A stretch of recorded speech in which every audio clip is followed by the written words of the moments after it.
रात को 9 बजे पति ऑफिस से घर आया। पत्नी ने आते ही उससे लड़ना शुरू कर दिया क्योंकि वह उसे पसंद नहीं करती थी। पति ने कहा, मुझे खाना तो दे दो, बहुत भूख लगी है।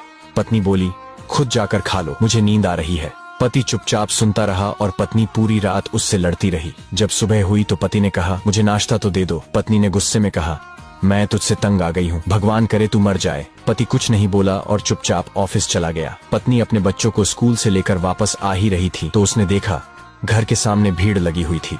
वह करीब पहुंची तो देखा उसके पति की लाश घर के सामने पड़ी हुई थी। उसके ऊपर कयामत सी आ गई। मन में सन्नाटा सा छा गया। लोग आपस में बातें कर रहे थे कि कार से उसका एक्सीडेंट हुआ है।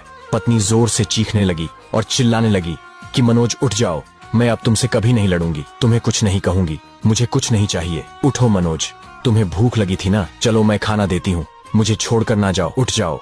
लेकिन मनोज कैसे उठता, उसे तो उसकी बद्दुआ ने मार दिया था। मनोज के जाने के बाद पत्नी को दुनिया के रंग नजर आने लगे, रिश्ते बदलते दिखने लगे, उसके अपने उससे मुंह मोड़ने लगे, दुनिया के लोग उसे गंदी नजरों से देखने लगे।